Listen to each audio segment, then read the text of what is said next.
Bonjour à tous.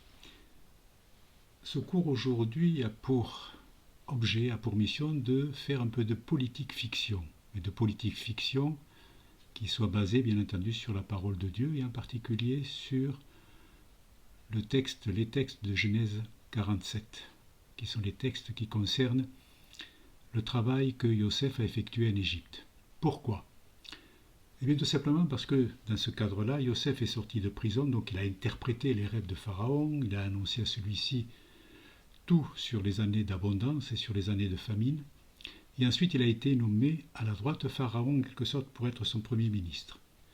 Et il va mettre en place un plan qui va se révéler absolument primordial pour nourrir les Égyptiens, mais en même temps ce plan qui va permettre aux Égyptiens et même au peuple aux alentours d'être nourris pendant les années de famine, ce plan de Yosef va permettre aussi de réaliser la perspective, la vocation messianique d'Israël pour sauver les Hébreux de la famine, bien entendu, mais aussi au point de vue spirituel, de réunir les 12 frères, de réunir les 12 tribus. Et ce plan que Yosef avait mis en œuvre pour faire cela, dans ces temps de la fin, ce que j'appelle moi personnellement les mauvais, ils vont s'approprier ce plan afin de mettre toute l'humanité en esclavage et afin de donner tous les pouvoirs à ce nouveau pharaon qui va se lever pour dominer le monde. Donc, en reprenant les Écritures et en étudiant les Écritures, on va voir comment cela peut se réaliser. L'Égypte, à l'époque de Yosef, c'était la puissance dominante. C'était un grand pays, des très riches, très forts, avec des structures administratives déjà puissantes, bien organisées, bien structurées, qui avaient une religion qui était bien adaptée, bien imposée au peuple. Au niveau économique, scientifique, militaire et spirituel, on peut dire que c'était un modèle. C'est l'image qu'a notre monde aujourd'hui, notre monde matériel, industriel et financier, qui ressemble, qui est dans la même position dominante que l'Égypte était à l'époque. Alors, on va aller rentrer maintenant dans la Torah et on va voir un verset qui explique en quelques mots le schéma de cette mise sous contrôle d'un pays. Dans Genèse 41, 33, 36, il est dit « Et maintenant, que le Pharaon se cherche un homme intelligent et sage, et qu'il l'établisse sur le pays d'Égypte.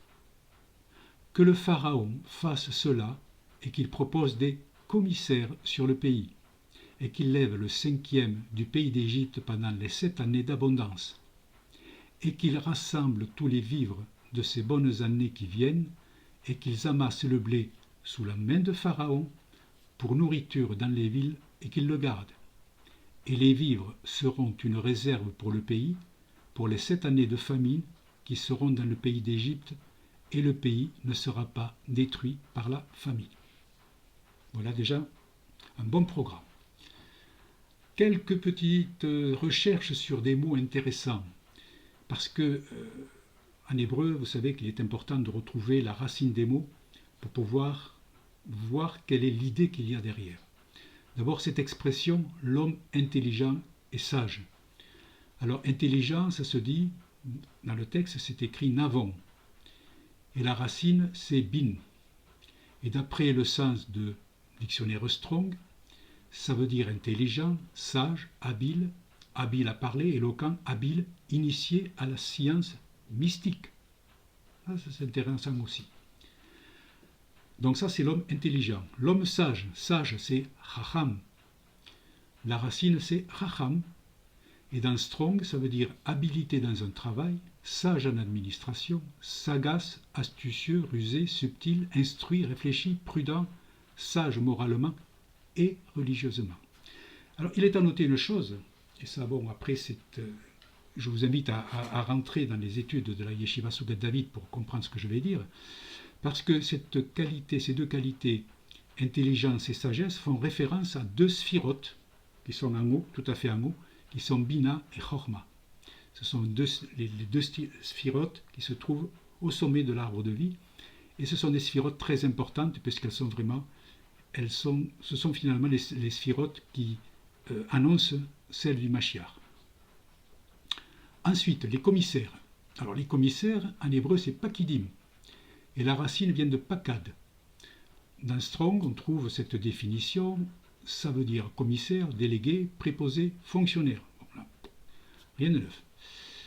Par contre, la racine pakod, donc pakidim, pakad, racine pakod, ça a été traduit, ça se traduit surtout dans l'expression pakod yifkod qu'on trouve quelquefois dans la Torah, en particulier dans Genèse 50-24. Ça se traduit par intervenir, interviendra, ou encore visiter, vous visitera, ce qui annonce par là même une intervention divine prélude à la délivrance finale. Il est à noter qu'on retrouve aussi ce mot dans le Nouveau Testament, dans la Brit Hadasha, à propos de l'annonce faite à Myriam, à Marie. L'idée dans ce premier extrait de la Genèse, c'est de mettre en place une administration qui centralise une partie des richesses produites directement entre les mains du Pharaon. Il faut se souvenir de cette expression.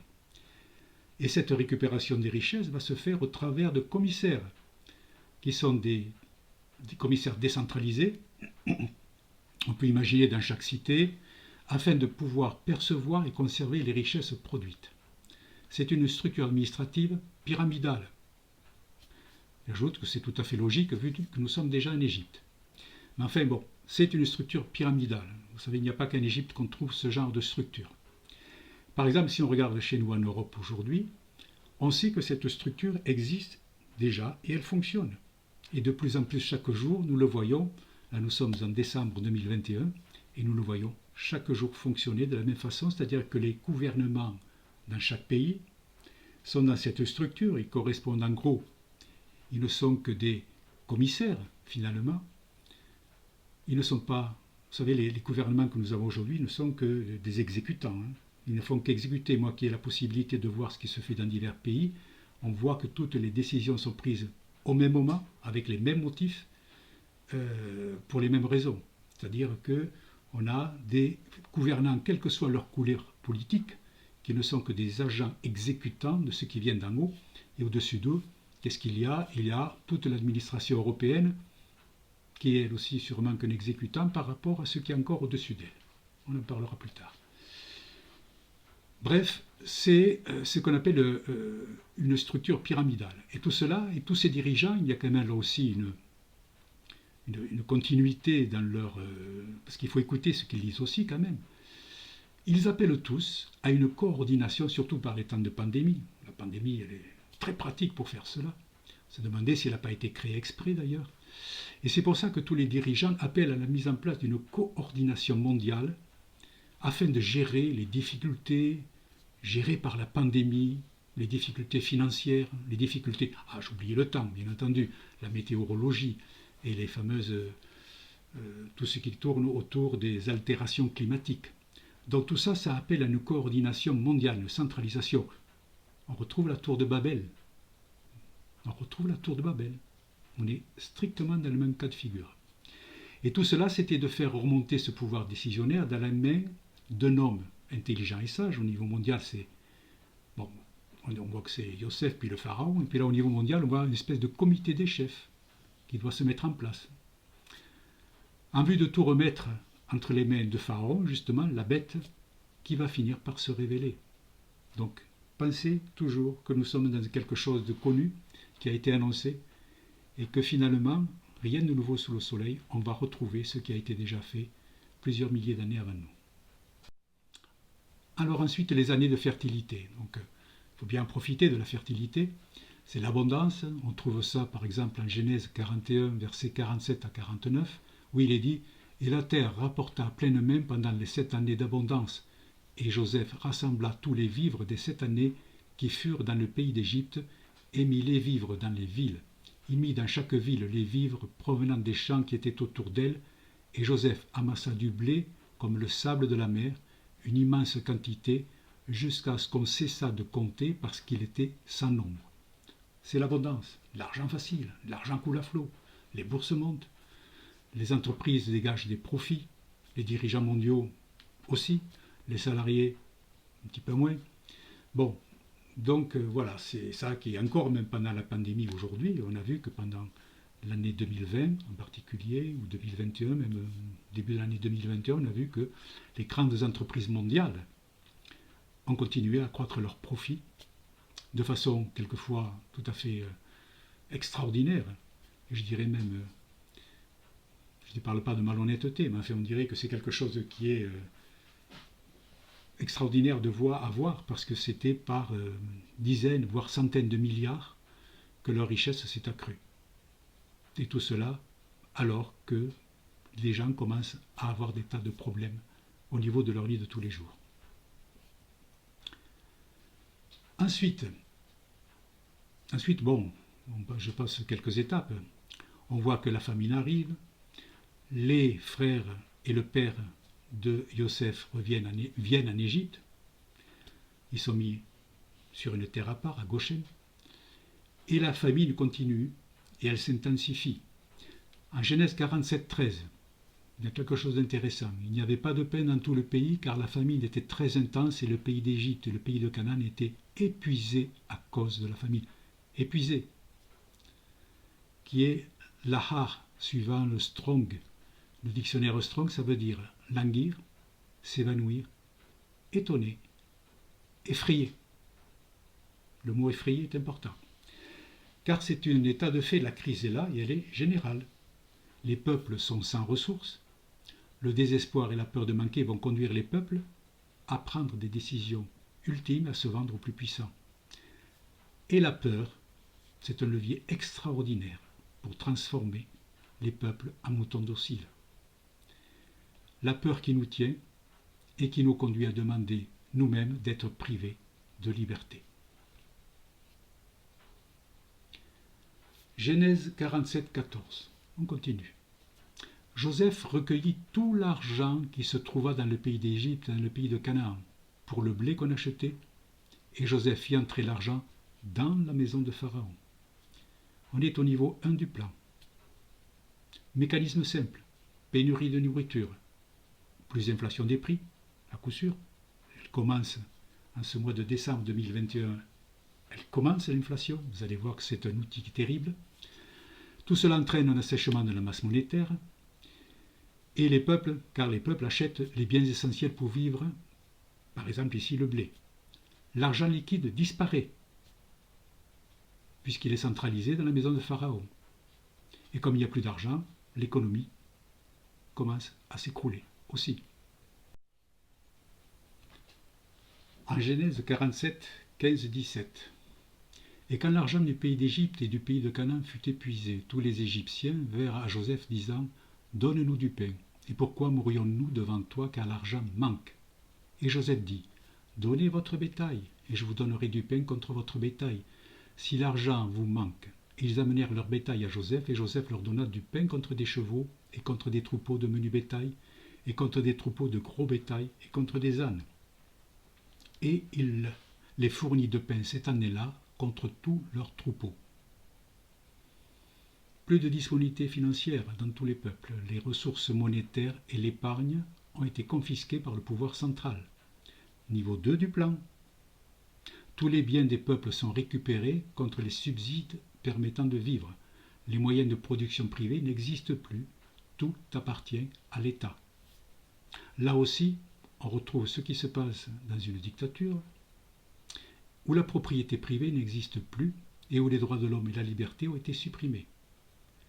Donc, attendons-nous à ce que tous les biens immobiliers et mobiliers, tous, passent dans les mains du pouvoir central. Genèse 47, 18, 21. Et cette année-là finit, et ils vinrent à lui la seconde année et lui dirent « Nous ne cacherons pas à mon Seigneur que l'argent est épuisé, et mon Seigneur a les troupeaux de bétail. Il ne reste rien devant mon Seigneur que nos corps et nos terres. Pourquoi mourrions-nous devant tes yeux, tant nous que nos terres? Achète-nous et nos terres contre du pain, et nous serons nous et nos terres serviteurs du Pharaon. Et donne-nous de la semence afin que nous vivions et ne mourions pas, et que la terre ne soit pas désolée. » Et Joseph acheta tout le sol de l'Égypte pour le Pharaon, car les Égyptiens vendirent chacun son champ, parce que la famine les pressait, et la terre fut au Pharaon. Et quant au peuple, il le fit passer dans les villes, d'un bout des limites d'Égypte jusqu'à l'autre bout. Niveau 3 du plan. Comme la crise continue, les peuples offrent ce qui leur reste de leurs biens privés et s'offrent eux-mêmes un esclavage. Quant aux individus, ils doivent se plier aux décisions du pouvoir. On voit que Yosef ici décide où et qui doit habiter dans tel ou tel endroit. Néanmoins, souvenons-nous une chose, ce sont les peuples les premiers à demander, à suggérer ces mesures. C'est important. Alors, bien entendu, comme partout dans tout ce genre de situations, il y a d'un côté, je dirais, les esclaves, ou futurs esclaves, et de l'autre côté, il y a les nantis et les privilégiés. Et il est dit en 47, en Genèse 47, 22, seulement il n'acheta pas les terres des sacrificateurs, car il y avait de la part du Pharaon une portion assignée pour les sacrificateurs, autrement dit les prêtres, et ils mangeaient leur portion assignée que le Pharaon leur donnait, c'est pourquoi ils ne vendirent pas leurs terres. Il y a toujours des privilégiés dans tous les systèmes. C'est ce qu'on appelait la nomenclature à l'époque du communisme soviétique. Et cette dictature, justement, ça sera sûrement, elle aura sûrement beaucoup à voir avec ce qui se passe aujourd'hui, par exemple en Chine, où il y a soi-disant un système communiste, et de l'autre côté, il y a une caste de privilégiés qui n'ont aucune règle ni quoi que ce soit, qui sont plus capitalistes qu'autre chose. Donc ça, je pense qu'on va assister à ce genre de choses aussi. En Genèse 47, 23, 26, il est dit: Et Joseph dit au peuple, voici, je vous ai acheté aujourd'hui vos terres pour le Pharaon, voici de la semence pour vous. Ensemencez la terre, et il arrivera lors des récoltes que vous donnerez le 5e au Pharaon, et les 4 autres parties seront pour vous, pour la semence des champs et pour votre nourriture, et pour ceux qui sont dans vos maisons et pour la nourriture de vos petits-enfants. Et ils dirent, tu nous as conservé la vie, que nous trouvions grâce aux yeux de mon Seigneur, et nous serons serviteurs du Pharaon. Et Joseph en fit une loi jusqu'à ce jour sur les terres de l'Égypte, au Pharaon un 5e. Seulement les terres des sacrificateurs seuls ne furent pas au Pharaon. C'est la fin de la mise en œuvre du plan d'asservissement des peuples. Ils n'ont plus rien, ils ont perdu leur liberté pour pouvoir subsister et manger. Ils reçoivent la consigne de travailler pour le système, le Pharaon, travaillent pour le Pharaon, et en plus ils sont reconnaissants de la mise en place de ce mode de gestion. Ils ont tout perdu, et le Pharaon est le maître absolu dans le pays.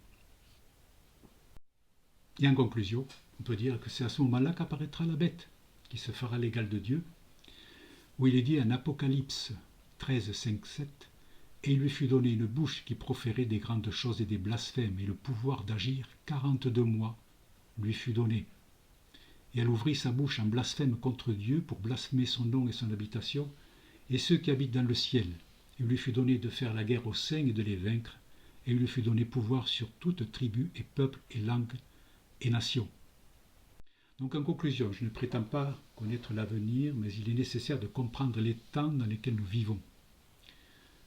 Et la parole de Dieu peut nous y aider. Elle est là pour nous avertir et nous aider à affronter ce qui vient. Elle est là pour nous aider à prier, et elle est là pour nous annoncer que quels que soient les stratagèmes que vont utiliser les mauvais, c'est l'Éternel qui est maître de toutes choses, et c'est lui qui vaincra par la venue du Mashiach. Dans l'Apocalypse, il est dit, chapitre 22, versets 20 et 21, « Celui qui rend témoignage de ces choses dit, oui, je viens bientôt, Amen, viens Seigneur Jésus, que la grâce du Seigneur Jésus-Christ soit avec tous les saints. » Et j'ajoute une conclusion au niveau spirituel en disant ceci, nous sommes dans les temps de la fin.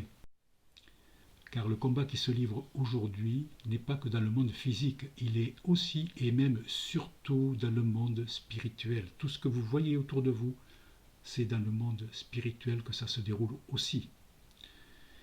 Et ce nouveau pharaon, quel qu'il soit, qui se lève aujourd'hui, qui est déjà même, qui a commencé à se lever, oui, comme il faut, il veut capturer nos âmes pour les amener à l'adorer, à lui, et pour nous détacher du nom de l'Éternel. Attention à tout ce qui se passe, vraiment. En Apocalypse 18-13, il est évoqué la chute de Babylone la Grande. C'est l'image du système qui se met en place. Et il est dit que cette Babylone achetait des cargaisons de corps et d'âme d'homme, comme le faisait en son temps Nimrod, le roi de Babylone. Yeshua lui-même nous met en garde au sujet des risques pour nos âmes dans ces temps que nous vivons.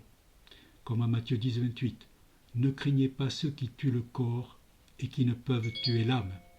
Craignez plutôt celui qui peut faire périr l'âme et le corps dans la géhenne. » Ou encore en Marc 8, 35, 36, « Car celui qui voudra sauver sa vie la perdra, mais celui qui perdra sa vie à cause de moi et de la bonne nouvelle la sauvera. » À que sert-il à un homme de gagner tout le monde s'il perd son âme?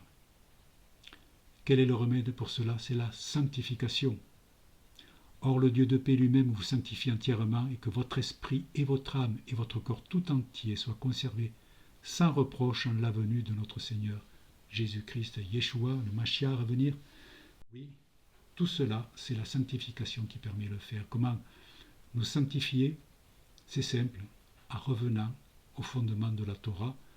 Revenez à l'étude de la Torah, profitez du site Soukat David et de tous ces enseignements, que ce soit sur la Torah, que ce soit sur la Kabbalah, que ce soit sur les aspects géographiques de la terre d'Israël, tous ces enseignements que Soukat David met à notre disposition et à votre disposition, afin d'étudier, de rentrer dans la parole de Dieu, apprendre à se sanctifier pour rencontrer l'Éternel, car c'est cela l'essentiel. Voilà tout ce que je voulais vous dire aujourd'hui. Je vous remercie et que l'Éternel vous bénisse. Amen.